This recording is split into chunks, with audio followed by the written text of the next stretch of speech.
नमस्कार बच्चों, जैसा कि आप लोग जानते हैं कि मतलब क्लास 9 का जो है वीडियो बना रहे हैं। ये बहुत पहले से बना रहे थे, बट कुछ इशू की वजह से जो है बहुत दिनों तक बताया नहीं है, मतलब बहुत दिनों तक बनाया नहीं है। ये चैनल जेडी स्टडीज से जो है ओपन है। बाद बाकी जिनको भी लेटेस्ट वीडियो चाहिए या फिर क्लास 9 का मैथ का ये फर्स्ट चैप्टर का जो है परिमेय संख्या का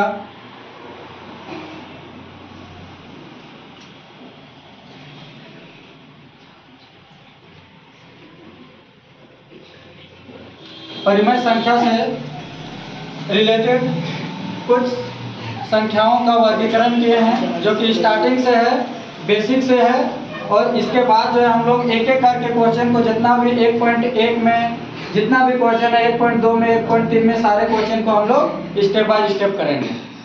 ठीक है, तो ये जो है परिमेय संख्याओं का जो है सबसे पहले हम संख्याओं का वर्गीकरण किए हैं, जिससे आप लोग छोटे छोटे चीजों को पहले जान ले, उसके बाद जो है इससे आगे चीजों को अच्छा से समझ में आए।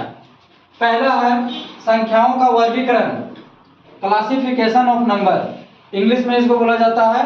बाद बाकी जिसको किन्हीं को अगर समझ में नहीं आता है तो जैसे ये हिंदी है, यहाँ पे हिंदी इंग्लिश लिखने से जो है पूरा बोर्ड भर जाएगा, इसीलिए जो है सिर्फ हिंदी से लिखे हुए हैं। जिनको भी समझ में नहीं आएगा इंग्लिश का वर्ड जो है हम यूज करते जाएंगे, है ना।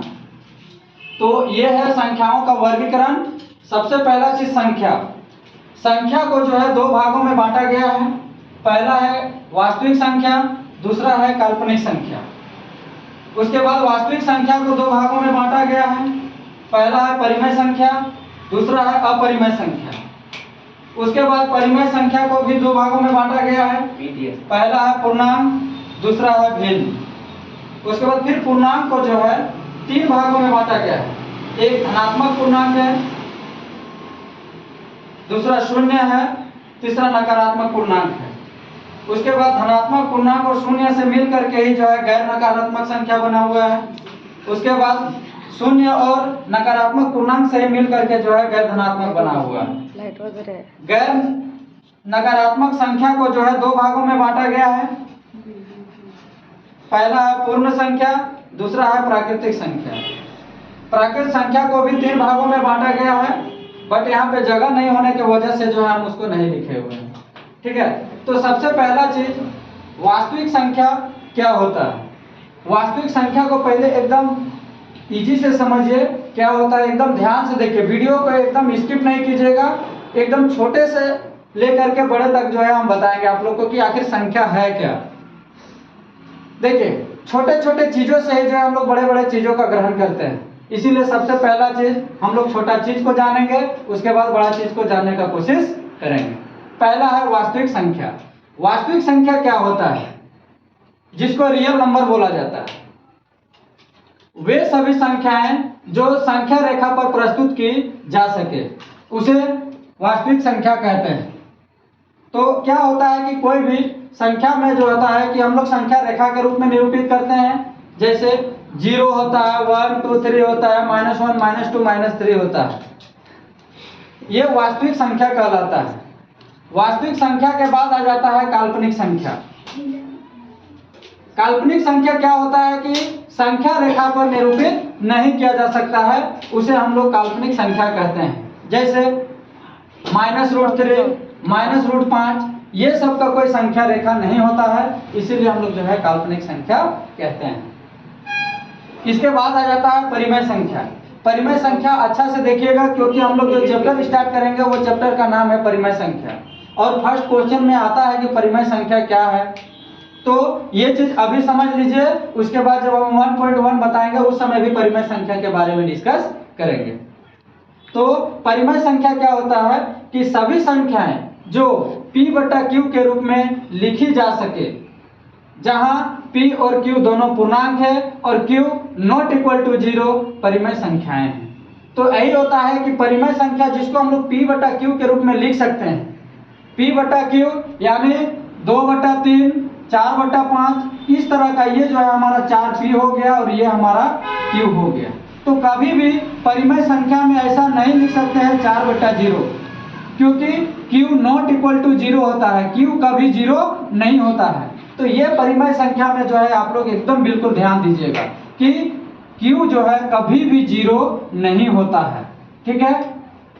ये परिमेय संख्या कहलाता है ना। जैसे देखिए यहाँ पे 2/3, 4/7, -8/7, 0/5, 22/7, ये सब जितना भी संख्याएं हैं परिमेय संख्याएं, ठीक है। उसके बाद जो है अपरिमेय संख्या।